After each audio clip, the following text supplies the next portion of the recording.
السلام علیکم دوستوں، ٹائم لائن چینل پہ آپ سب دوستوں کو خوش آمدید۔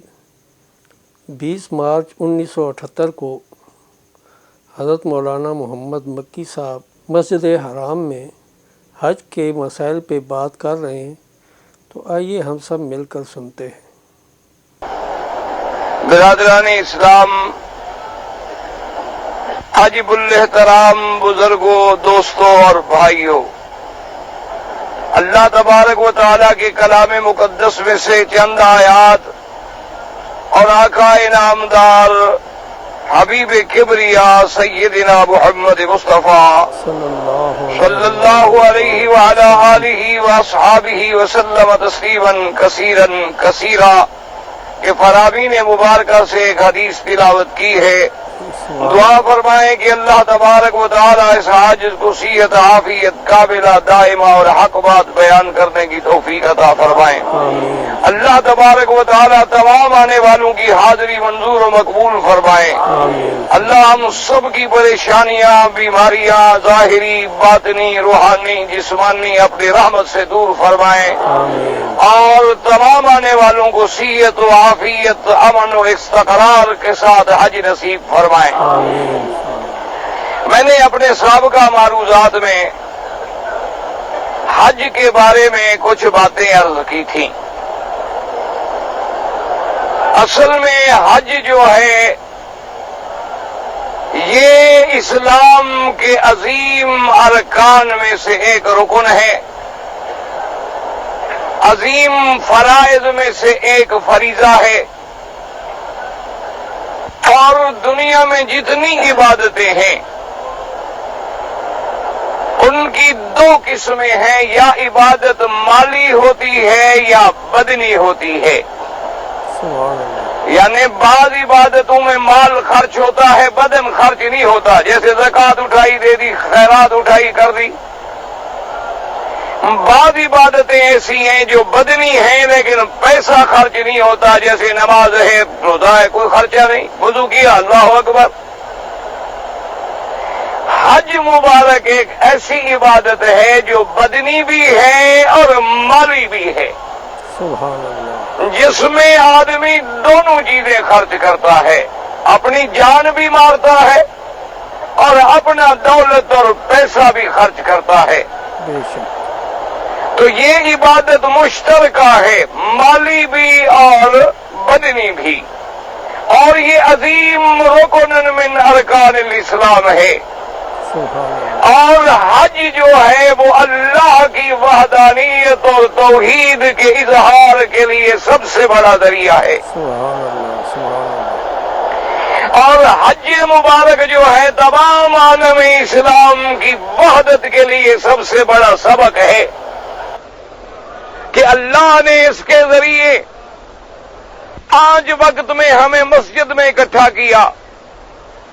زندگی میں اور سال میں ایک دفعہ اللہ نے اپنے دروازے پہ اکٹھا کیا کہ تمام آنے والوں کا مرکز جو ہے وہ کعبہ ہے، تمام آنے والوں کا مقام جو ہے وہ کعبہ ہے، تمام کا رخ جو ہے وہ کعبہ ہے، تمام آنے والوں کا لباس ایک ہے، تمام آنے والوں کا احرام ایک ہے، تمام آنے والوں کا لبیک اور تلبیہ ایک ہے، تمام آنے والوں کے لیے مینا عرفات کا موقف ایک ہے۔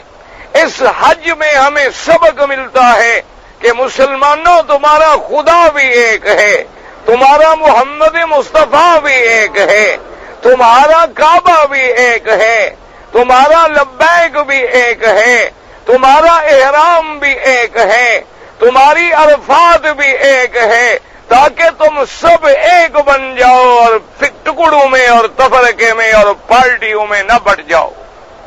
اسی لیے میرے آقا نے سرکار دو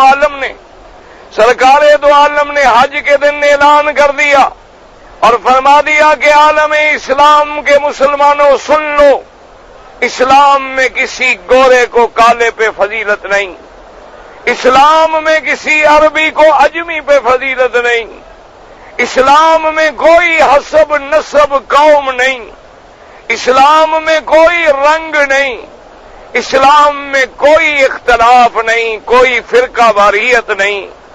اسلام میں سب سے اللہ کے نزدیک وہ ہے جو زیادہ اللہ سے ڈرنے والا ہے. اس لیے میرے آقا نے اعلان فرما دیا، اور آج اسی وحدت کا مظہر ہے. یاد رکھو، یہ جو ائمہ کرام کے اختلاف ہیں، یہ اختلاف نہیں ہے، یہ ہر مجتہد کی فہم ہے. ورنہ جتنے منصوص مسائل ہیں ان میں کوئی جھگڑا نہیں ہوتا. جتنے قرآن و حدیث سے مسائل ثابت ہیں، منصوص ہیں، غیر متعارض ہیں، ان میں کوئی جھگڑا نہیں ہوتا. اس لیے ہر بات کو سمجھنے کی کوشش کریں.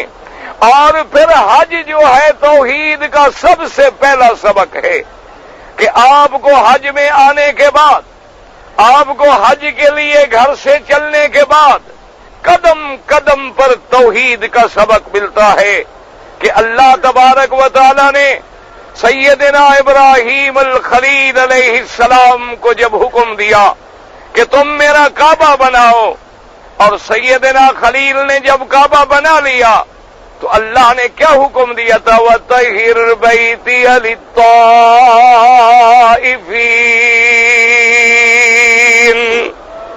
اللہ نے فرمایا میرے گھر کو پاک کرو.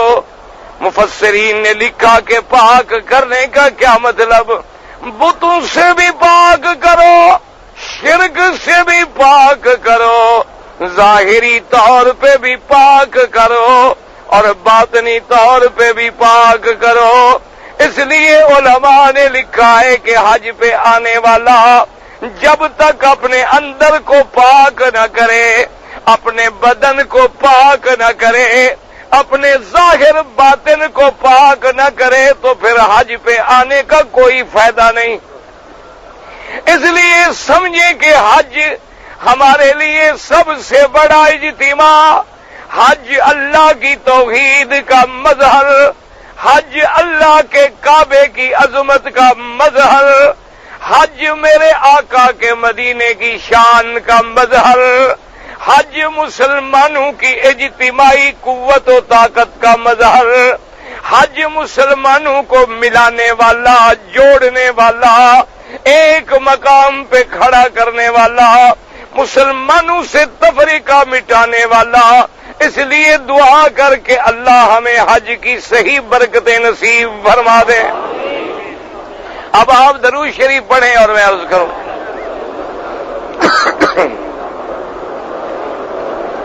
اچھا، میں نے عرض کیا تھا حج کی کتنی قسمیں ہیں؟ ہاں جی، یاد ہے؟ حج کی قسمیں کتنی ہیں؟ کون سی؟ افراد، قران، اور کتنی قسمیں ہو گئی؟ 3 یاد رہیں گی نا انشاءاللہ. افراد والے بھی تھوڑے ہیں، قران والے بھی تھوڑے ہیں. سب سے زیادہ کون ہیں؟ تمتع والے.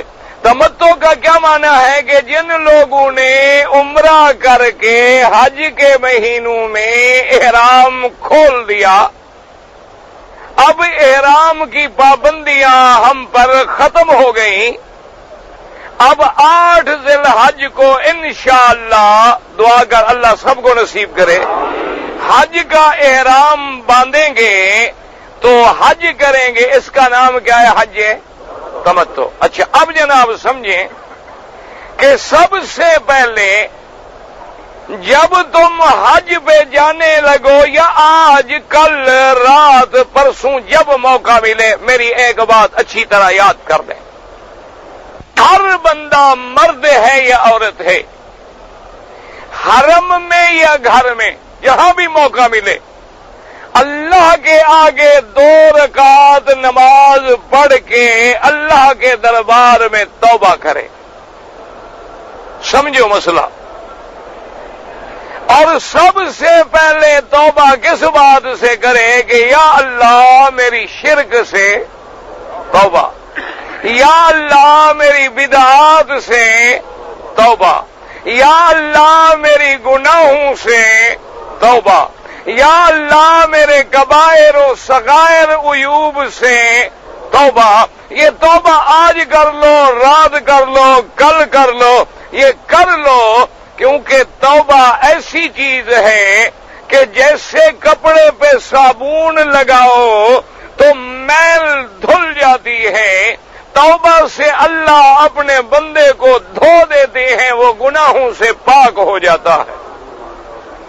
اور توبہ ایسی رحمت ہے کہ اگر 70 سال آدمی گناہ کرے لیکن ایک دفعہ سجدے میں گر جائے، اللہ خوش ہوتے ہیں اور فرماتے ہیں میرے ملائکہ دیکھو میرے بندے کو بھی پتہ چل گیا نا کہ میرا بھی کوئی بخشنے والا ہے، تو لہذا تم گواہ ہو جاؤ، اس کے سارے گناہ میں نے معاف کر دیے۔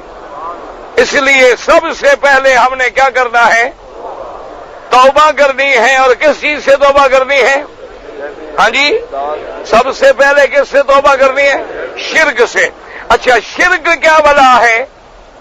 سمجھ آئے؟ سمجھو مسئلہ۔ اللہ تبارک و تعالی آپ کو بھی اور مجھے بھی اور ہر کسی کو سمجھنے کی توفیق دے۔ ایک دفعہ سارے کلمہ پڑھ لیں نا محبت سے، اچھی طرح ذرا دل سے کلمہ پڑھیں، لا الہ، مانا ہے لا الہ، لا الہ الا اللہ محمد رسول اللہ۔ سمجھو، لا کی تلوار چلائیں، نفی کریں، کوئی معبود برحق نہیں مگر اللہ۔ کوئی کہہ دو کوئی ڈرو نہیں، کوئی معبود ہے برحق نہیں مگر کون؟ کوئی معبود برحق۔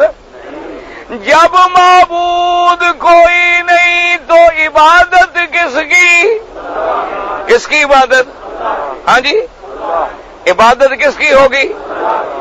اللہ کے سوا اگر کسی غیر کی عبادت کرے تو کیا بن جائے گا؟ سمجھو مسئلہ۔ کیوں؟ کلمہ پڑھنا نہیں، کلمہ سمجھنا بھی تو ہے نا۔ قرآن یہ نہیں کہتا کہ کلمہ پڑھو، قرآن کہتا ہے کلمے کو سمجھو۔ فَعْلَمْ أَنَّهُ لَا إِلَٰهَ إِلَّا اللَّهُ۔ اب سمجھے کوئی معبود نہیں۔ نماز میں کیا کہتے ہو؟ إِيَّاكَ نَعْبُدُ وَإِيَّاكَ نستعین، تیری ہی عبادت کریں گے اور تجھ ہی سے مدد مانگیں گے۔ اور کلمہ پڑھ کے اقرار کر رہے ہیں کہ تیرے سوا معبود کوئی نہیں۔ اب سمجھو، جب معبود میرا اللہ ہے تو عبادت کی جتنی قسمیں ہیں اس کا حقدار بھی صرف اللہ۔ اب سمجھو، نماز عبادت ہے، رکوع کرنا عبادت ہے، سجدہ کرنا عبادت ہے، طواف کرنا عبادت ہے، قربانی کرنا عبادت ہے۔ سب کچھ اللہ کے لیے ہوگا تو توحید ہوگی۔ صرف اگر تم نے کلمہ بھی پڑھا ہے اور غیر اللہ کے نام پہ نظر چڑھائی ہے تو اب شرک آ گیا۔ غیر اللہ کے نام پہ قربانی کی ہے تو شرک آ گیا۔ غیر اللہ کے نام پہ تم نے صدقہ خیرات کیا ہے تو شرک آ گیا۔ غیر اللہ کے آگے سجدہ کیا ہے تو شرک آ گیا۔ غیر اللہ کے آگے رکوع کیا ہے تو شرک آ گیا۔ غیر اللہ کے نام پہ منت منوتی مانی ہے تو شرک آ گیا۔ غیر اللہ کو پکارا ہے تو شرک آ گیا۔ تم کہتے ہو یا اللہ اور پھر کہتے ہو یا غوث، یا پیر دستگیر، یا معین الدین اجمیری، یا عبد القادر جیلانی، یا فلان، یا پیر فضل حق، اسی کا نام شرک ہے کہ یہ ندا کا حقدار کون ہے؟ اور اللہ کے سوا کوئی ندا کا حقدار نہیں ہے، کوئی استغاثے کا حقدار نہیں ہے۔ اچھا جی، اب دیکھیں انشاءاللہ احرام ہم کب باندھیں گے؟ ہاں جی، احرام جو ہے مرد ہے یا عورت کب باندھیں گے؟ 8 انگریزی یا 8 عربی کی؟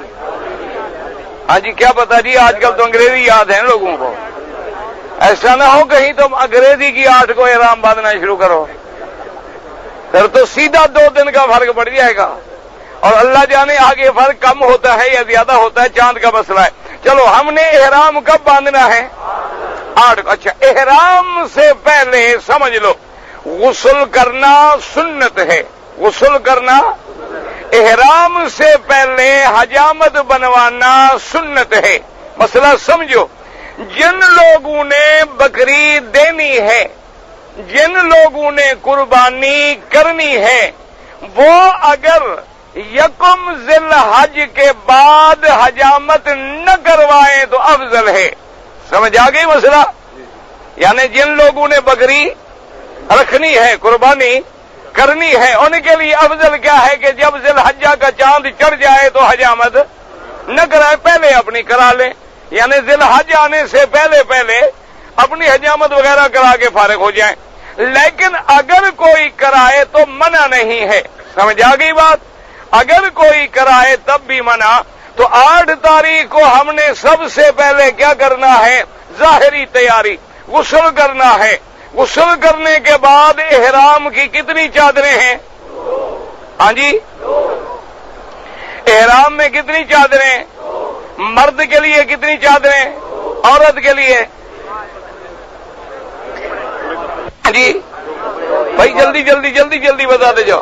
عورت کے لیے کتنی چادریں؟ اچھا، عورت کے لیے 3، مرد کے لیے 2۔ ماشاء اصل یاد کر کے بیٹھے لیں گے۔ واہ جی واہ بھی واہ، ماشاء اللہ سبحان اللہ۔ اچھا، بندہ مر جائے تو 40واں کب ہوتا ہے؟ یہ تو یاد ہے نا۔ اچھا، 11ویں شریف، 11ویں نہیں کرو گے تو بچے جو ہے نا وہ کہتے ہیں جی بولتے ہی نہیں۔ ہاں، اچھا، تو حضرت پیر کے پیدا ہونے سے پہلے جتنی بچے پیدا ہوئے وہ تو 11ویں کے بغیر بولتے ہیں۔ سمجھ آیا مسئلہ کہ نہیں سمجھ؟ اب سمجھو مسئلہ، عورت کے لیے کوئی احرام نہیں ہوتا۔ سمجھو مسئلہ، عورت کے جو کپڑے ہیں وہی اس کا احرام ہے۔ یہ جو عورتیں رومال وغیرہ باندھتی ہیں اس کا شریعت میں کوئی تعلق نہیں۔ یہ کوئی مسئلہ نہیں کہ عورت رومال باندھے اور یہ کرے اور وہ کرے، کوئی مسئلہ نہیں ہے۔ یہ تو باندھیے چلو بھی بال شال نہ کھل جائیں، بال نظر نہ آئے، ورنہ اس رومال باندھنے کا عورت کے احرام سے کوئی تعلق نہیں۔ ایک بات یاد رکھو، ہر عورت احرام کے لیے رومال بناتی ہے اور کیا کیا کرتی ہے، بالکل غلط ہے، اس کا کوئی اسلام سے تعلق نہیں۔ عورت کا جو لباس ہے اسی میں اس نے نیت کرنی ہے، بس اس کے لیے کوئی علیحدہ احرام کا لباس۔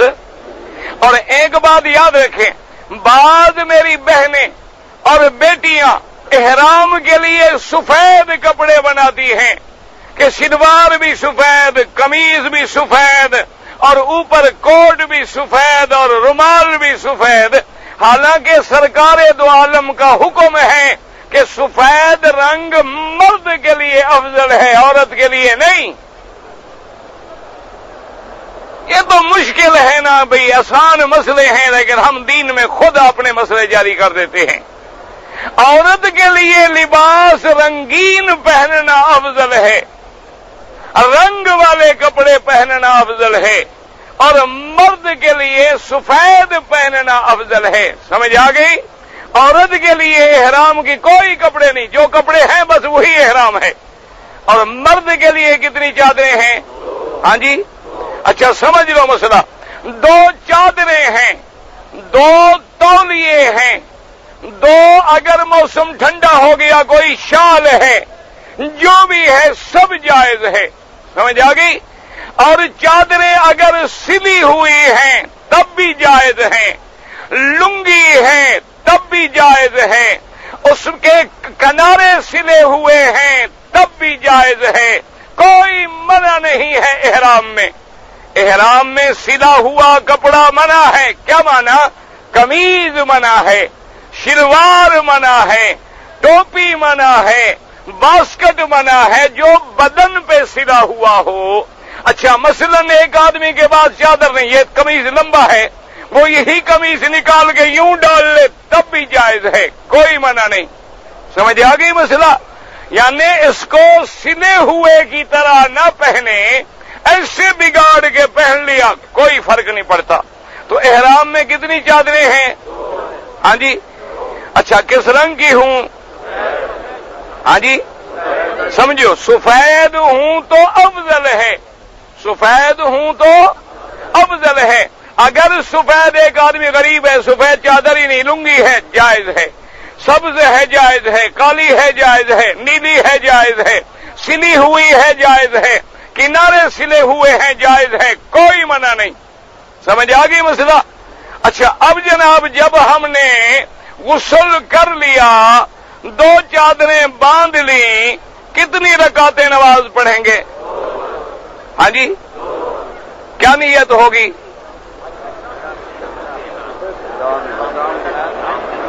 بھائی حج کے لیے جب ہم نے غسل کر لیا ہے, غسل کرنے کے بعد ہم نے تیاری کر لی, اب 2 رکعتیں پڑھنی ہیں, کیا نیت ہے؟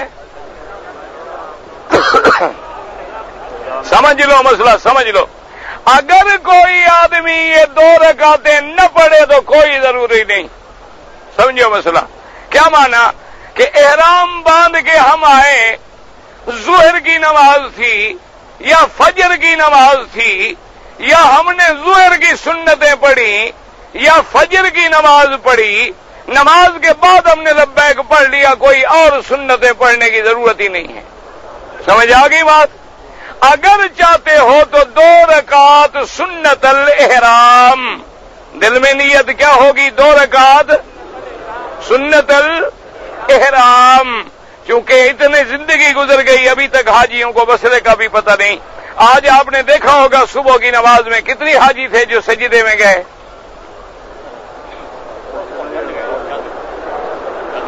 دیکھو ٹھنڈے دل سے. وجہ کیا ہے کہ ہمیں دین کا پتہ نہیں, حالانکہ سنت ہے میرے آقا سرکار دو عالم کی کہ جمعہ کی نماز میں, فجر کی نماز کی پہلی رکعت میں سورت سجدہ پڑھا جائے اور دوسری میں سورت الدہر پڑھی جائے. امام نے باقاعدہ نماز سے پہلے اعلان کیا کہ بھئی اس رکعت میں سجدہ آئے گا, جب میں سجدے میں جاؤں تم سجدے میں چلے جانا. پھر اس نے سجدہ لمبا کیا کہ چلو دیکھو دیکھی بھی لوگ گر جائیں گے, سمجھ جائیں گے کہ آخر سارے لوگ پاگل تو نہیں ہو گئے, لیکن حاجی کھڑا ہے, زمین ہلے تو ہلے, حاجی تو نہیں ہلتا. دیکھ لینا انشاءاللہ جب حاجی بسوں پہ چڑھیں گے نا حج پہ جانے کے لیے, نظارہ دیکھنا. بس پہ جھگڑا, حجر اسود پہ جھگڑا, عرفات میں جھگڑا, مکان پہ جھگڑا, پانی پہ جھگڑا, روٹی پہ جھگڑا. حاجی ہو خدا کا خوف کرو. حج کرنے آئے ہو بڑا اپنے تکبر اور غرور دکھانے آئے ہو. ہم تو اپنے آپ کو مٹانے آئے ہیں نا کہ ہم مٹ جائیں, ہماری اکڑ شکل خانگی وانگی سرداری برداری جگیرداری برداری سب ختم ہو جائے. کوئی اور بھی ہمیں دھکا دے تو ہم کہیں حاجی صاحب ہم تو حاجی ہیں, ہم تو کچھ نہیں کر سکتے, جزاک اللہ بھائی. کسی گرتے ہوئے کو تھام لو. تو اب جناب سمجھو اور مسئلہ سمجھ لو, جن لوگوں نے فجر کی نماز میں, جو لوگ سجدے میں چلے گئے الحمدللہ, اور جو لوگ رکوع میں چلے گئے ان کی بھی نماز ہو گئی, لیکن جو بالکل کھڑے رہے وہ نماز دوبارہ پڑھیں. سمجھ آ گئی بات؟ یعنی جن لوگوں نے بالکل جھکے ہی نہیں, رکوع میں بھی نہیں گئے, چلو بعض لوگ سجدے میں نہیں گئے لیکن رکوع میں چلے گئے, ان کی بھی نماز ٹھیک ہوگی کہ چلو جھک تو گئے نا بہرحال. لیکن جو اکڑ کے کھڑے رہے وہ نماز اپنی دوبارہ دوہرا لیں. تو اچھا جی غسل کرنے کے بعد کتنی رکعت پڑھیں گے؟ اچھا آپ درود شریف پڑھیں، اگلا مسئلہ میں سمجھاؤں۔ اچھا جن نے درود شریف پڑھا ہے وہ بیٹھ جاؤ یار، تکلیف ہو رہی ہے۔ رکعت میں، دوسری رکعت میں، اچھا اگر نہ آئے تو جو صورت آتی ہے پڑھ لو۔ اچھا اب جناب حاجی صاحبان یاد رکھو، جب یہ 2 رکعتیں پڑھو گے تو سر پہ کپڑا ہوگا یا نہیں ہوگا؟ بھائی جب 2 رکعتیں احرام کے لیے پڑھو گے تو سر پہ کپڑا، ایک بات کرو نا، کیوں ہوگا؟ کہ ابھی ہم نے نیت نہیں کی، احرام شروع نہیں ہوا، لہذا پہلے جو کپڑا اتار لیتے ہیں وہ بے وقوفی ہے۔ بھئی ابھی تو احرام شروع ہی نہیں ہوا، 2 چادریں باندھنے کا نام تو احرام نہیں ہے۔ جوگی تو سارا سال چادریں باندھ کے پھرتے ہیں، ان کا احرام تھوڑا ہوتا ہے۔ کئی اصل احرام کب شروع ہوگا؟ جب نیت ہوگی۔ اچھا احرام 2 رکعت پڑھنے کے بعد کیا پڑھیں گے؟ جی کیا پڑھیں گے؟ یاد کر لو، لبیک اللہم لبیک۔ کیا معنی ہے اس کا؟ اور جب ہم چھوٹے تھے سکولوں میں پڑھتے تھے، استاد کہتا تھا مولانا کہتے ہیں لبیک، کیا معنی ہوتا ہے؟ لبیک اللہم لبیک، حاضر ہوں یا اللہ تیری گردار پہ، تیرے گھر پہ میں دربار دروازے پہ حاضر ہوں۔ اور پھر کہتا ہے لبیک، اللہ فرماتا ہے بندہ میں تو حاضری قبول نہیں کروں گا جب تک اگلی بات کا وعدہ نہ کر، لبیک لا شریکا، لبیک لبیک لا شریک لک لبیک، اللہ تیرا کوئی شریک نہیں۔ کیا مانا؟ تیری ذات میں بھی کوئی شریک نہیں، تیری صفات خاصہ میں بھی کوئی شریک نہیں، تیری عبادت میں بھی کوئی شریک نہیں، تیری صفات میں بھی کوئی شریک نہیں۔ میرا اللہ آج میں نے غسل کر کے نماز پڑھ کے اور باقاعدہ کفن باندھ کے وعدہ کیا ہے کہ لا شریک لک، لا شریک لک لبیک، ان الحمد والنعمت لک والملک، حمد بھی تیرے لیے اور ملک بھی۔ یہ ملک کس کا ہے؟ ہاں جی ملک کس کا ہے؟ یاد کر لو، فیصلہ سن لو اور سمجھ لو۔ اور مسلمانوں حاجیوں، میرے آپ بزرگ ہیں، اللہ کے کعبے میں بات سن کے پلے باندھ لو، اگر خدا نہ کرے تیرے عقیدے میں شرک ہے تو کروڑ حج کر، اللہ قبول نہیں کرتا۔ اگر تیرے عقیدے میں غیر اللہ کا نام ہے، غیر اللہ کی پکار ہے، غیر اللہ کے سجدے ہیں، قبروں پہ منتیں ہیں، نظریں ہیں، نیازیں ہیں، خیرات کرتے ہو تو کہتے ہو نیاز حسین پنجتن کا صدقہ، کہتے ہو فلاں بزرگ کا صدقہ، اللہ فرماتے مجھے ایسی کوئی عبادت نہیں چاہیے جو خالص میرے لیے نہ ہو۔ اس لیے فرمایا حج پہ آتے ہو تو ایک ہی ترانہ ہے، اور یہ ایسا ترانہ ہے کہ میرے سرکار دو عالم حبیب کبریا سیدنا محمد الرسول اللہ جب آپ مدینے سے چلے، احرام باندھ لیا، سرکار نے جب لبیک پڑھا، صحابہ نے لبیک پڑھا، اللہ نے جبریل بھیجا کہ میرے بدنی سے جا کے کہہ دو، اپنے صحابہ سے کہیں کہ میں تو ہر چیز سننے والا ہوں، لیکن یہ ترانہ مجھے اتنا پیارا ہے کہ حاجیوں سے کہو کہ زور زور سے پڑھیں۔ حضور نے حکم دیا، حضور خود پڑھ رہے ہیں کہ لبیک اللہم لبیک، لبیک لا شریک لک لبیک، لیکن حاجیوں کعبے میں بیٹھے ہو، دل سے فیصلہ کر لو، ایسے نہ ہو کہ مکے میں تو لا شریک لکا، مدینے میں بھی لا شریک لکا، اور اپنے ملک پہ جاؤ تو کبھی داتا سے پکار، کبھی خیاباز کلندر سے پکار، کبھی معین الدین چشتی سے پکار، کبھی نظام الدین اولیاء سے پکار، کبھی غیروں کی نظریں، کبھی حسین کی نیازیں، کبھی غیر اللہ کے چڑھاوے، کبھی پیروں کے نام پہ بکرے۔ اگر یہ کرنے ہیں تو پھر حج پہ آنے کی ضرورت کوئی نہیں۔ اللہ فرماتا ہے پہلے وعدہ کر کے لا شریک لک لبیک، اور آگے اقرار کر کے ان الحمد ملک لا شریک لک۔ اور صرف یہ نہیں، اللہ نے فرمایا کہ میرے مدنی سرکار دو عالم حبیب کبریا محمد مصطفیٰ صلی اللہ علیہ وسلم اعلان کر دیں کہ ابراہیم جس نے کعبے کی بنیاد رکھی ہے اس کو بھی میں نے کیا حکم دیا تھا، وَإِذْ بَوَّأْنَا لِإِبْرَاهِيمَ مَكَانَ الْبَيْتِ أَلَّا تُشْرِكْ بِي شَيْئًا۔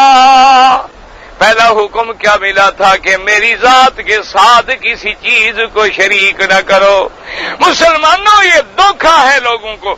لوگ کہتے ہیں جی ہم نماز پڑھتے ہیں، لوگ کہتے ہیں جی کہ جب ہم قبر پہ جانور ذبح کریں بسم اللہ اللہ اکبر پڑھتے ہیں لہذا اللہ کا نام آ گیا ہے۔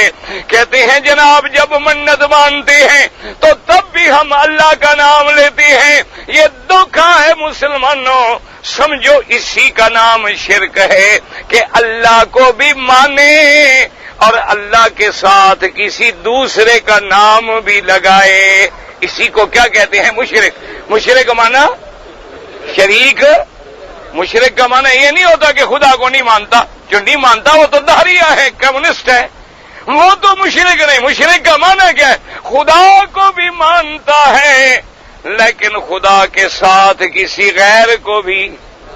مکے والے کیوں مشرک تھے کہ کعبہ بھی بنایا، طواف بھی کیا، اور سن لو مسلمانوں ابو جہل بھی حج کرتا تھا۔ یہ نہ سمجھ لو کہ ہم نے حج کر لیا، حج کر لیا۔ حج کیا ہے؟ اصل دعا کر کے عقیدہ ٹھیک ہو جائے، دل سے دعا کر، ہر آنے والے کا اللہ عقیدہ ٹھیک کر۔ میرے آقا سرکار دو عالم کھڑے ہیں، مشرکین مکہ نے احرام باندھا ہوا ہے اور لبیک پڑھ رہے ہیں۔ کیا کہہ رہے ہیں؟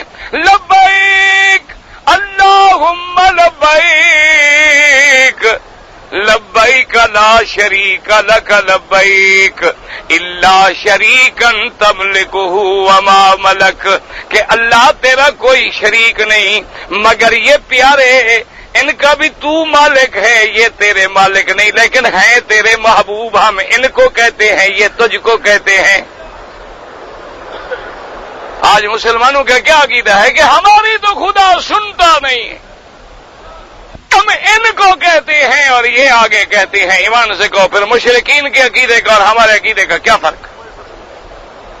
اچھا جو یہ کہے کہ خدا سنتا نہیں مسلمان ہے نہ؟ ٹھنڈے دل سے مثال دو۔ اور پھر لوگوں کو گمراہ کرتے ہیں، کہتے ہیں جی چھوڑو یہ تو وہاں بھی پاگل ہیں، ایک بادشاہ کو ملو وزیر کے ذریعے پہنچو گے، وزیر کو ملو تو سیکٹری کے ذریعے پہنچو گے، جج کو ملو تو اس کے ماتحت کے ذریعے پہنچو گے، اللہ کی دربار تک ہم کیسے پہنچیں؟ اللہ پاک فرماتا ہے جب تو نے مجھے دنیا کے بادشاہوں سے مثال دی پہلے تو کافر ہو گیا۔ اللہ کی مثال ہے؟ ہاں جی نہ اللہ کی کوئی مثال دے سکتا ہے؟ لیس کمثلہ شیء، اس کی کوئی مثل، اس کی شان کیا ہے کہ لا مثل لہ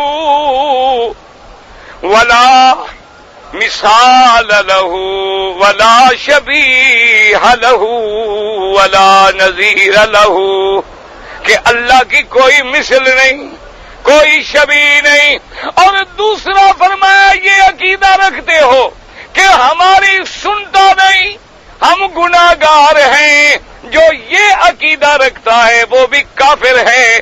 اللہ قرآن میں خود کہتے ہیں ادعونی استجب لکم، حدیث میں آتا ہے جب رات کا آخری پہر ہوتا ہے، رات کا آخری حصہ ہوتا ہے۔ مسلمانوں جو مکے میں ہو، مدینے میں ہو، خدا کے لیے تہجد ضائع نہ کرو۔ سونے کا وقت اور بھی مل جائے گا، گھر جا کے بھی آرام کر لو، پھر قبروں میں بھی بہت سونا ہے۔ اس لیے تہجد کا جب وقت ہوتا ہے، رات کو 6 حصے میں تقسیم کر دیں۔ آخری حصہ جو ہے رات کا، صحیح حدیث سے مبارک میں ہے کہ اللہ تبارک و تعالی عرش اللہ سے آسمان دنیا پہ تشریف لے آتے ہیں۔ بھئی کیا تماشا ہے؟ چھوڑو، کیا ہے، عجیب آدمی ہے، آسا کیا درود شریف پڑھیں، اپنا وقت بھی ضائع کرتے ہیں، ہمارا وقت بھی ضائع کرتے ہیں۔ انا للہ و انا الیہ۔ جب آخری وقت ہوتا ہے رات کا، حدیث مبارک میں ہے اللہ عرش پاک سے کہاں آتے ہیں؟ آسمان۔ یاد رکھو اللہ کا اترنا آسمان دنیا پہ حق ہے، لیکن جیسے اس کی شان کو زیبا ہے، جیسے اس کی شان ہے۔ اور فرماتے ہیں حل من سائل، آواز آتی ہے، میرا رب حکم دیتی ہے، اعلان فرماتے ہیں کہ ہے کوئی بندہ مجھ سے مانگنے والا؟ کیا آواز آتی ہے کوئی؟ اللہ اکبر، کیا عجیب بات کی۔ ہم تو مائل بکرم ہیں، ہم تو مائل بکرم ہیں، کوئی سائل ہی نہیں، اور راہ دکھلائیں کسے راہ رو منزل ہی نہیں۔ اللہ فرماتے ہیں میرے بندے، جب تیرے چپراسی، تیرے مجسٹریٹ، تیرے سپاہی بھی سو جاتے ہیں، میں تو وہ رب ہوں جو سونے سے بھی پاک ہوں، جو نیند سے بھی پاک ہوں۔ مجھے تو جس وقت، جس گھڑی، جس حال میں پکارے، اس وقت میں تیری پکار بھی سنتا ہوں اور تمہیں جواب بھی دیتا ہوں۔ تو یہ کہنا کہ اللہ ہماری سنتا نہیں، ان کی موڑتا نہیں، یہ کون سے عقیدے ہیں مسلمانوں؟ خدا کے لیے اپنے عقیدے ٹھیک کرو۔ اب دیکھو، جب لبیک پڑھو گے ایمان سے کہیں لبیک میں کوئی واسطہ ہے کہ میرا اللہ ابا آدم کا واسطہ ہمارا حج قبول فرما، ہے کہیں؟ اگر ہے تو بتلا دو، جھگڑے کی تو بات ہے نہیں۔ میں جھگڑے والا تو مولوی نہیں، الحمدللہ۔ میں تو سمجھتا ہوں ایمان سے کہ اس دور میں جب ہم گزر رہے ہیں، جو مولوی کسی کو مسئلے پہ لڑاتا ہے وہ اسلام کا خیر خواہ نہیں، وہ دشمن ہے۔ یہ وقت لڑانے کا ہے کہ ملانے کا ہے؟ ایمان سے کہیں آج یہودی ہمارا دشمن ہے۔ آج کو صوفوں میں دیکھیں، فلسطین میں دیکھیں، کشمیر میں دیکھیں، بیت المقدس میں دیکھیں، برما میں دیکھیں، اراکان میں دیکھیں، ہند میں دیکھیں، جس جگہ پہ آنکھیں بند کے نظر ڈالو مسلمانوں کا قتل عام ہے، مسلمانوں کی عزتیں عصمتیں لٹ رہی ہیں۔ اور خدا کے لیے آنکھیں کھول کے ایک ہو جاؤ۔ جب کافر آتا ہے وہ نہیں پوچھے گا تم سے کہ بریلوی ہو یا دیوبندی ہو۔ ایمان سے کہو، ہندوستان کے میرے بھائی بیٹھے ہیں، ان سے علیحدہ پوچھ لینا کیوں ان بیچاروں کی کفر کی وجہ سے زبانیں بند ہیں، وہ غریب ظلم کی وجہ سے بول نہیں سکتے ہیں۔ ان سے علیحدہ پوچھ لینا کہ جب مسلمانوں پہ مظالم توڑے جاتے ہیں، جب تمہاری مسجدوں کو شہید کیا جاتا ہے، جب مسلمانوں کی عزتیں عصمتیں لوٹی جاتی ہیں، پوچھتے ہیں کہ بریلوی ہو دیوبندی ہو؟ پوچھتے ہیں کہ تم سبز پگڑی پہنتے ہو کہ نیلی پہنتے ہو، کالی پہنتے ہو کہ پیلی پہنتے ہو؟ ان کے نزدیک جو بھی کلمہ پڑھتا ہے وہ ان کا دشمن ہے۔ سمجھ آ رہی ہے بات؟ جو بھی کلمہ پڑھتا ہے اور میرے مدنی کا نام لیتا ہے وہ دشمن ہے۔ وہ اسی لیے ڈرے ہوئے ہیں اور ان کو پتا ہے کہ ہندو مذہب میں کوئی جان نہیں ہے، سکھ مذہب میں کوئی جان نہیں ہے، کمیونزم میں کوئی جان نہیں ہے۔ ان کو ڈر ہے تو محمد کے مت والوں سے ہے۔ ان کو ڈر ہے کہ کبھی ہم سے ٹکر لے گا تو مسلمان لے گا۔ کبھی ہمارا مقابلہ کرے گا تو اسلام کرے گا. انہوں نے اپنے ایجنڈ چھوڑے ہوئے ہیں. جن لوگوں نے آج تمہیں نمازوں پہ لڑاتے ہیں، نماز پہ جھگڑا ہے، تیری اٹھنے پہ جھگڑا ہے، تیرے بیٹھنے پہ جھگڑا ہے، تیری مسجدوں پہ جھگڑا ہے، کہیں میلاد کے نام پہ جھگڑا ہے، کہیں 11ویں کے نام پہ جھگڑا ہے، کبھی عرس کے نام پہ جھگڑا ہے. خدا کے لیے اللہ کے کعبے میں ایک بن جاؤ، اللہ کی توحید کا سبق پکا لو، میرے مدنی کی سنت کو آزما لو. ایک موٹی بات یاد رکھ لو، جس عمل پہ میرے مدنی کی مہر ہے وہ قبول ہے، جس پہ مہر نہیں وہ مردود ہے. کوئی جھگڑے نہ کرو، کوئی فساد نہ کرو، کوئی لڑائیاں نہ لڑو، کوئی جھگڑے نہیں. ایمان سے کہو، اگر حضور مکے والوں سے کہتے کہ بھئی میرا تمہارا کیا جھگڑا ہے، ہم نے تو صرف مرنے کے بعد کل کرنے ہیں، پھر 7 جمعراتیں کرنی ہیں، ایک 40واں کرنا ہے، اور 12 ربیع الاول کو جھنڈیاں لگانی ہیں، 27 کو معراج کی رات بنانی ہے، تو ایک جھگڑے کی بات تھی. کی سکھانے آئے تھے حضور؟ یہ کون سا جھگڑا ہے؟ میرے مدنی پاک نے کبھی اپنے اب آدم کا میلاد کیا ہے؟ کیوں؟ تم سے زیادہ حضور کو آدم کی شان کا پتہ نہیں تھا؟ کبھی ابا ابراہیم اسماعیل خلیل اللہ کا معراج میں آپ نے منایا ہے؟ کبھی حضور نے حکم دیا ہے کہ میرے معراج کی رات ہے، ڈے مناؤ؟ تم نے کہاں سے؟ اور پھر خدا تمہیں ہدایت دے، اپنی بچیوں کے لیے بھی برتھ ڈے منا رہے ہو اور میرے مجلس کے لیے بھی برتھ ڈے منا رہے ہو. خدا کا خوف تو کرو. اس لیے دعا کر، دل سے دعا کر، اللہ مسلمانوں کو ایک کر دے، اللہ ان کے دلوں میں جھگڑے دور کر دے. اور ایک ہونے کا رستہ بھی میں بتا دوں، وہ کیا ہے؟ اللہ کی توحید. اب دیکھو نا، جب احرام باندھو گے سب ایک ہوگے کہ نہیں ہوگے؟ ہاں جی. اچھا، عرفات حج کے لیے کہاں جاؤ گے؟ آدھے جاؤ عرفات اور آدھے جاؤ اجمیر، تو پھر ایک ہو سکتے ہو؟ ہاں جی. آدھے جاؤ عرفات اور آدھے جاؤ داتا صاحب کے پاس حج کرنے. نہ حج کہاں ہوتا ہے؟ اچھا، میرے مدنی نے کہاں حج کیا؟ اچھا، آج حاجی ایک مسئلہ بتاؤ، سیدھا سیدھا، وضو کے ساتھ بیٹھے ہو، کعبہ تمہارے سامنے، ورنہ قیامت والے دن میں تمہیں پکڑ لوں گا انشاءاللہ.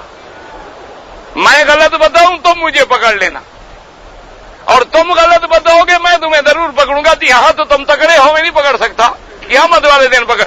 ایک مسئلہ بتاؤ، اگر ایک آدمی حج کے دن میں احرام باندھ کے 2 رکعت پڑھ کے لبیک پڑھتا ہوا 9 تاریخ کو مدینہ منورہ میں جا کے ریاض الجنہ میں بیٹھ جائے تو حج ہو جائے گا؟ ہاں جی، نہیں ہوگا. تو مدینے بھی حج نہیں ہوتا. اچھا، سارے وہاں بھی ہو گئے تھے آگے. کمال ہے یار، کوئی اچھی بات کرو. کمال ہے، حضور کے شہر میں بھی حج نہیں ہوتا، اور لوگ کہتے ہیں حاجی حسین کی زواری میں 70 حج ہوتا ہے. تم کہتے ہو مدینے میں بھی حج. اور سن لو، میرے پاک نبی سرکار دو عالم، سب درود پڑھ لو. میرے آقا نے کہاں حج کیا؟ مدینے والے نے کہاں حج کیا؟ تو معلوم ہوا کہ حج کے حکم کرنے والا کون ہے؟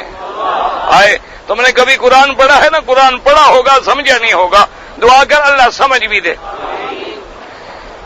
اللہ اکبر. قرآن نے کتنا پیارا حکم دیا ہے. ایک آیت سمجھ لو نا، سمجھو سارا کام ہو جائے گا، پھر سارے حج قبول ہیں. حج کوئی مشکل نہیں، فکر نہ کرو، میں تمہیں ایک دن میں سارا یاد کرا دوں گا انشاءاللہ. کہ خدا کیا کہتے؟ فرماتے فَلْيَعْبُدُوا رَبَّ هَٰذَا الْبَيْتِ. عبادت کرو کس کی؟ اس گھر کے رب کی. اس گھر کے، یہ نہیں کہا اس گھر کی عبادت کرو، یہ نہیں کہا، تاکہ لوگ یہ نہ سمجھیں کہ ہم پتھر کی عبادت کرتے ہیں، ہم کعبے کی عبادت کرتے ہیں، مکے مدینے کی عبادت کرتے ہیں. فرمایا نانا فَلْيَعْبُدُوا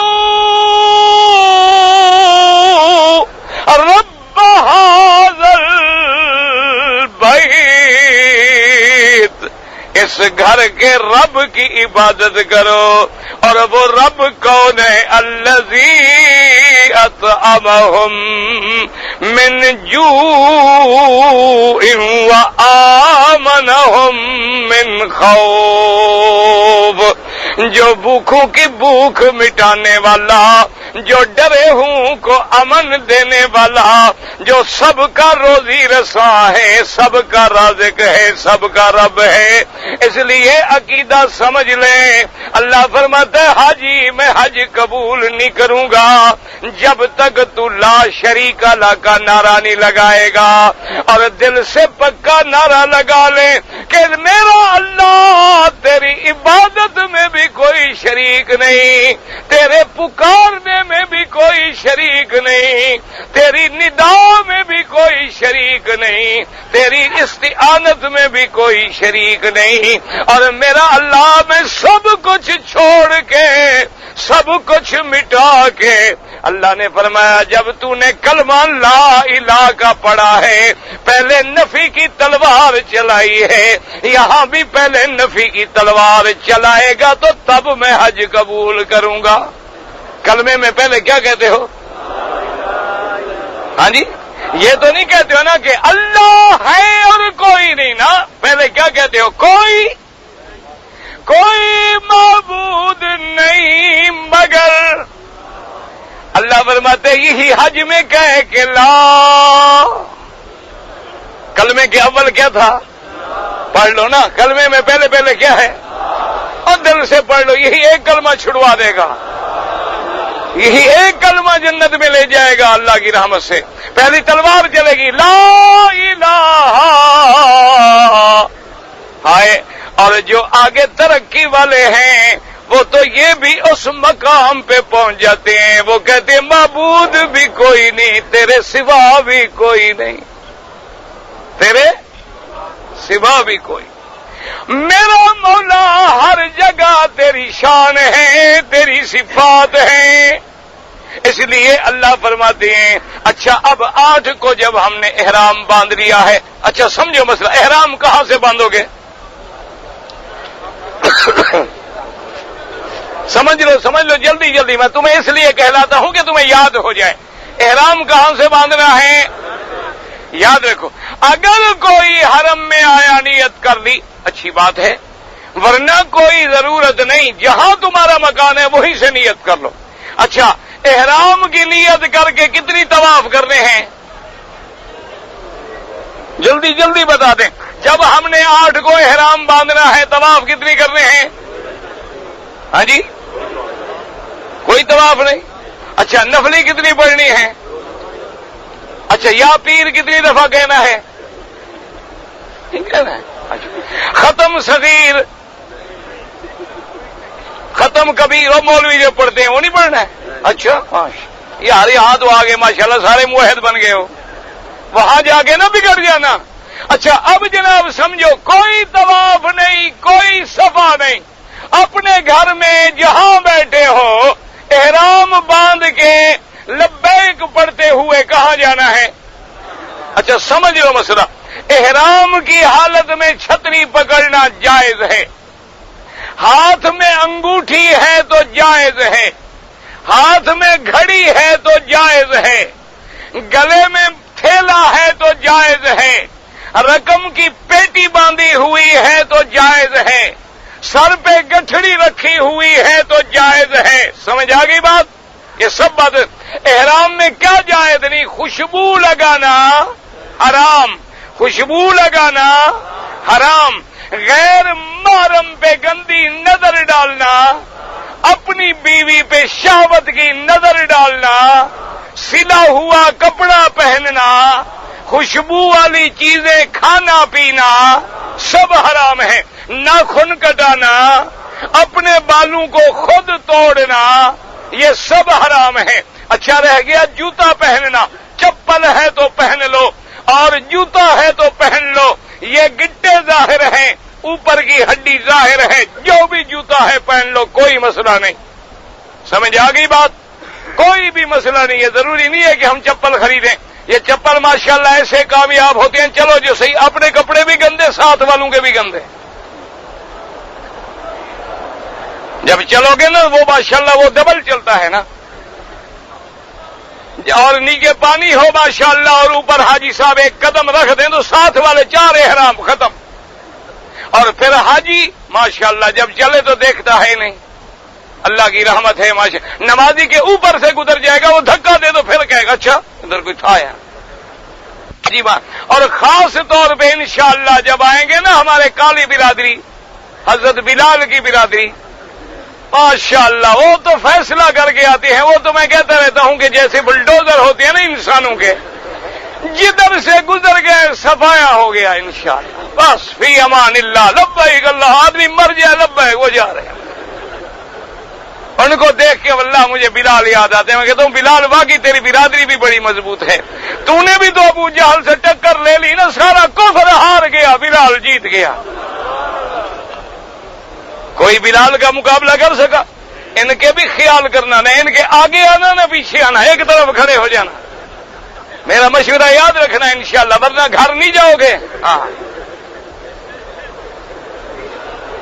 ساری لبیک وہی ایک ہی دفعہ تمہیں پڑھوا دیں گے انشاءاللہ، جہاں سے یہ گزرے نا بس آرام سے ایک طرف کھڑے ہو جاؤ گا، بسم اللہ حاجی صاحب جاؤ، اللہ آپ جائیں، فی امان اللہ، ہم آ جائیں گے بعد میں انشاءاللہ، ورنہ جو ان کے آگے آ گیا وہ بھی فی امان اللہ، اور پیچھے آ گیا وہ بھی فی امان اللہ، کیوں کوئی پتہ نہیں پھر ادھر مڑ پڑے، کوئی پتہ تھوڑا ہے، وہ دیکھتے تھوڑا ہے ماشاءاللہ، وہ تو فیصلہ کر کے دیں گے بس لبیک اللہم لبیک، دیکھنا۔ اچھا اور خدا کی شان ہے، کسی کے چہرے پہ غم نہیں دیکھو گے، سب ہنس رہے ہو، اللہ کی شان ہے، اللہ نے کوئی ایسا ایمان ان کو دیا ہے، ایسا مضبوط ایمان ہے، کوئی غم نہیں، کوئی فکر نہیں۔ اچھا جی 8 کو احرام باندھنے کے بعد ہم نے کہاں جانا ہے؟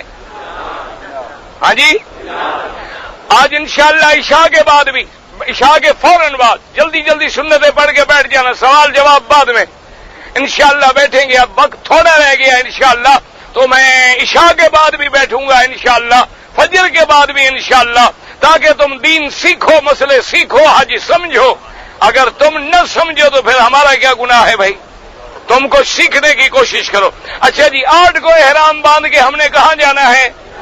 ہاں جی اچھا ایک مسئلہ سمجھ لو، اگر کوئی آدمی مثلا معلم کہتے ہیں کہ سب 8 کی رات میں ہم یہاں سے قافلے چلائیں گے، تو مسئلہ سمجھ لو، کوئی 7 کو چلا جائے مینا تو جائز ہے، اگر 6 کو چلا جائے تب بھی، اچھا کل چلا جائے تب بھی جائز ہے، کوئی منع نہیں، سمجھ آ گئی بات؟ اس لیے نہ گھبرانا، کیوں اگر سارے آدمی ایک ٹائم پہ نکلیں تو آپ تو 10 دن میں مینا بھی نہیں پہنچ سکتے،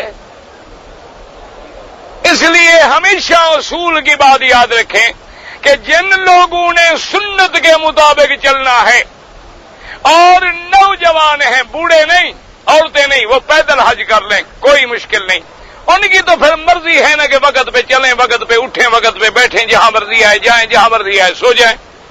لیکن جن لوگوں نے بسوں میں جانا ہے، انشاءاللہ 7 کی مغرب کے بعد، عشاء کے بعد رات کو 9 بجے قافلے اللہ کی رحمت سے روانہ ہوں گے، دعا بھی کریں کہ اللہ سب کو امن اور سلامتی سے حج نصیب کرے، اور اللہ حاسدوں کے حسد سے محفوظ رکھے، اللہ دشمنوں کی دشمنی سے محفوظ رکھے، اور دل سے دعا کرو کہ جو حرمین کا اور حاجیوں کا برا سوچے، اللہ ان پہ اپنا قہر نازل کرے۔ اچھا اگر ہم جناب مینا میں پہنچ گئے انشاءاللہ 8 کو، کتنی نمازیں وہاں پڑھنی ہیں؟ کون سی؟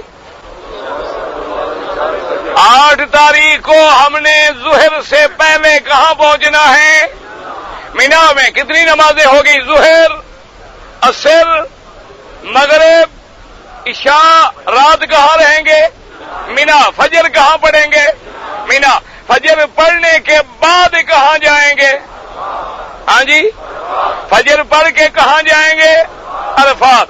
اچھا یاد رکھو کوئی وظیفہ نہیں، جو تمہیں یاد ہے، کلمہ یاد ہے، قرآن یاد ہے، درود یاد ہے، اور کچھ نہیں، لبیک اللہم لبیک، اور کچھ بھی نہیں، تو یا اللہ مجھے تو کچھ نہیں آتا۔ اللہ فرماتا ہے میرے بندے احرام باندھ کے آ، تو جا، بس حج میں قبول کر دوں گا۔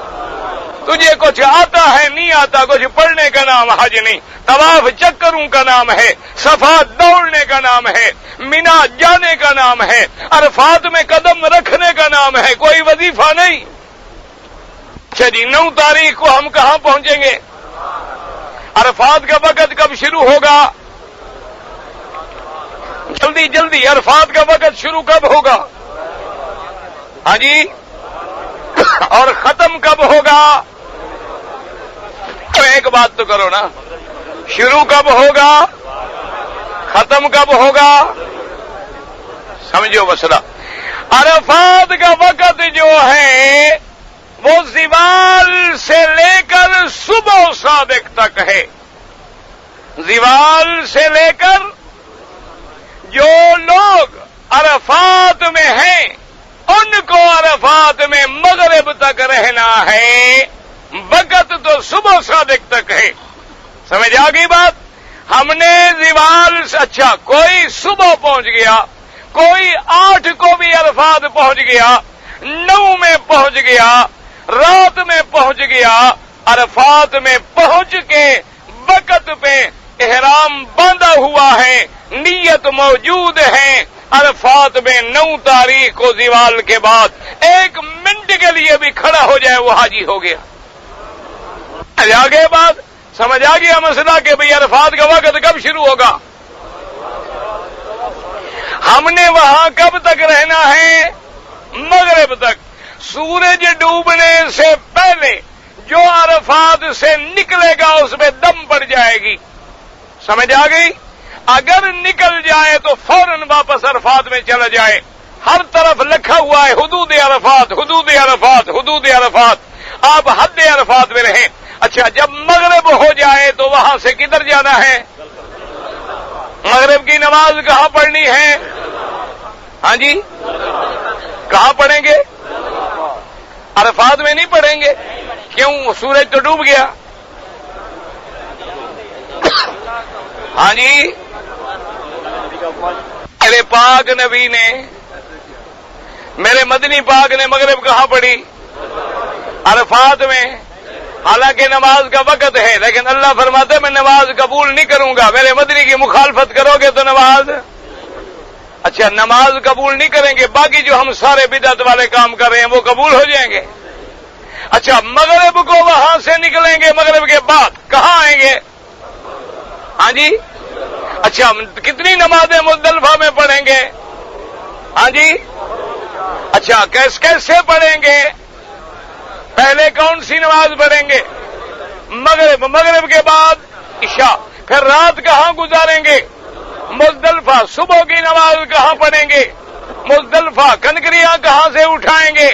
اچھا مسئلہ سمجھ لو، مزدلفہ سے اٹھا لو، راستے سے اٹھا لو، مینا سے اٹھا لو، کوئی حرج نہیں، کوئی فرق نہیں پڑتا۔ سمجھ آ گئی بات؟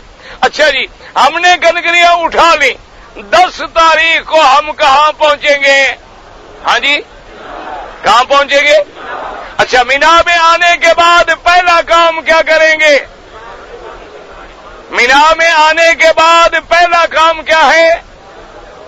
کس جمرے کو مارنا ہے؟ ہاں جی، پہچانتے ہو بڑے کو؟ اور کیوں اس میں شرم کی کیا بات ہے یار؟ اور بھئی ہر بندے کے ساتھ شیطان ہے، بڑی دوستی ہے پرانی، کوئی نئی بات تھوڑی ہے۔ اچھا جی، کتنی کنکریاں مارو گے؟ اچھا کیسے پتا چلے بڑا ہے؟ لکھا ہوا ہوگا جمرۃ العقبہ، لکھا ہوگا بڑا جمرہ، بگ شیطان۔ اور ایک بات یاد رکھو، مینا سے جب آؤ مکے کی طرف جو آخر میں آئے وہ بڑا ہے۔ سمجھ آ گئی بات؟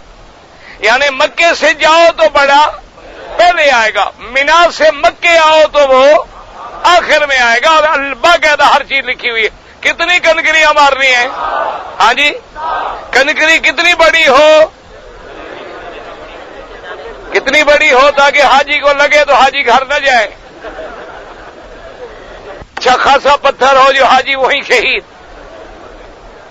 اللہ بس اتنی ہو کہ بالکل چھوٹی بھی نہ ہو کہ پہنچے نہیں۔ اچھا مارنی ہے، کیا پڑھنا ہے؟ بسم اللہ، بسم اللہ، اللہ اکبر، رغما للشیطان ورضا للرحمن، شیطان کی ذلت کے لیے، رحمان کی رضا کے لیے، اپنی زبان میں کہ اللہ تیری رضا کے لیے، شیطان کو ذلیل کرنے کے لیے۔ اور مسئلہ سمجھو، کنکری کا اس کو لگنا ضروری نہیں ہے، لیکن اس کنویں میں پڑنا ضروری ہے۔ اگر لگ کے باہر جا پڑے، اس کے بدلے میں اور کنکری مارو۔ سمجھ آ گئی بات؟ یعنی آپ نے کنکری ماری، اس کو لگی لیکن باہر چلی گئی، یا آپ نے ماری دور سے، اندر نہیں پہنچی، وہ کنکری شمار نہیں ہوگی۔ آپ نے 7 کنکریاں اکٹھی مار دی، پھر بھی 1 شمار ہوگی۔ سمجھ آ گئی بات؟ اچھا، کتنی کنکریاں مارنی ہیں؟ اچھا، 10 تاریخ کو پہلا کام کیا کرنا ہے ہم نے؟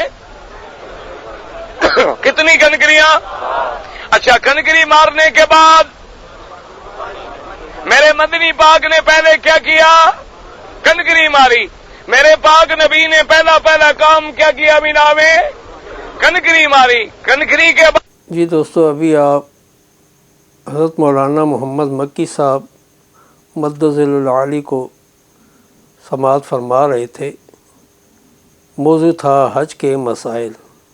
آپ سب دوستوں سے گزارش ہے کہ میرے اس چینل کو سبسکرائب بھی کریں اور بیل کے آئیکن کو کلک بھی کریں تاکہ ہر نئی آنے والی ویڈیو آپ سب دوستوں تک پہنچ سکے، اور ان علماء کرام کے بیانات کو آگے دوستوں میں اور گروپوں میں شیئر بھی کیا کریں تاکہ دین کی باتیں اور دوستوں تک بھی پہنچ سکیں۔